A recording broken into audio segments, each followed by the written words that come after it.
Hello, I'm Becky Buttons, and this is a 3.5-inch photo button making machine from buttonmakers.net. The thing that makes the photo machine different from a standard button making machine is that it is made to accommodate thick paper stock. If you're using an inkjet or laser printer or print shop to print your buttons, you do not need a photo machine. A photo machine is made specifically for photographers making on-site buttons, photo buttons from a high-speed event printer, or maybe prints from a photo lab, or if you're just really into cardstock for some reason, you might need a photo machine for that purpose as well. But specifically, it's for people making buttons for people while they wait. If you're using an inkjet printer and you ran thin paper through it and it looks bad, you do not need to overcompensate for that problem by getting all the way up to a photo glossy paper. You can get a thinner presentation paper or graphics paper, something that's 28 pounds or so, and you should be able to print very nice, crisp, perfect photos on that thinner paper stock.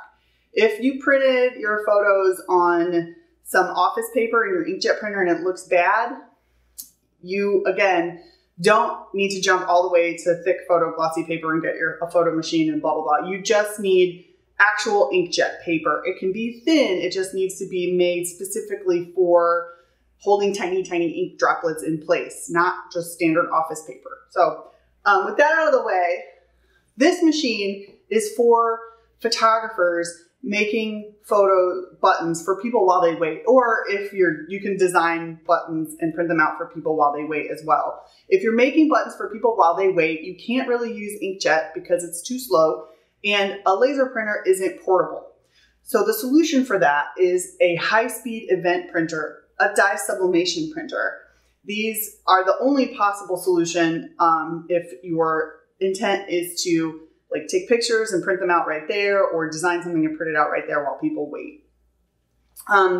What we do is we take pictures with a camera connected to a laptop or a tablet with a USB card, and then use Adobe Lightroom to put an identity plate template on top of them and print them out. Now, you don't have to use Lightroom for that. That's just what we do. There are many programs that allow you to drop backgrounds out and put all kinds of fun stuff on top of your photos to print them out. I'm just going to demo really quick, though, how this works for us. So we just print this out. And 3-inch and 3.5-inch are really great sizes for photo buttons specifically. On a 3.5-inch size, the circle that you cut is exactly 4 inches, which makes printing on a 4x6 pretty easy. So like when you have the camera up to your face, you can really easily visualize a circle, right? So it prints out exactly 4 inches. So that's handy there. The one drawback is that it is harder to cut when it's exactly 4 inches because you get 2 pieces of paper that can sometimes get stuck in your punch. So 3 inches is actually a little bit better for your workflow if your intention is to do photo buttons on site.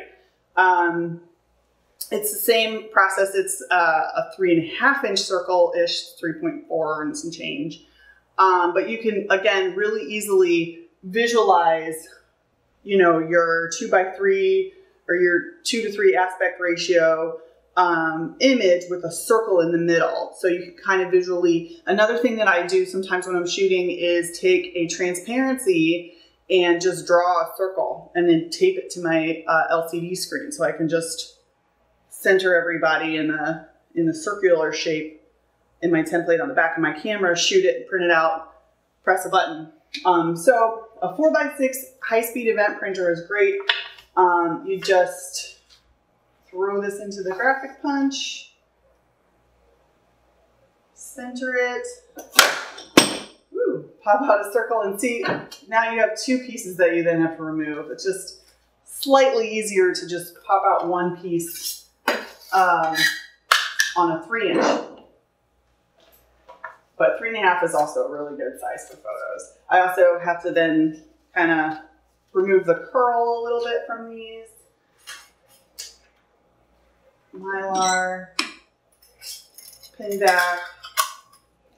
And again, this machine is made to accommodate very thick paper. If you were to use a standard button making machine with this type of material, this photo paper, you would get a lot of failed buttons, and it just like pops out of the back, has like a little, just various problems, failed buttons basically.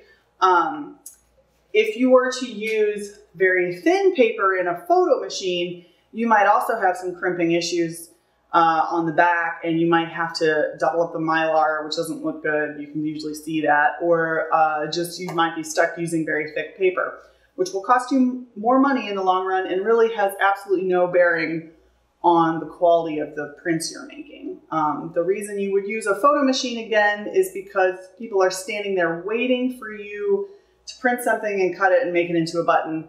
And a die sub high-speed event printer is your only printing option. Feel free to reach out if you have any questions. Thank you so much for watching.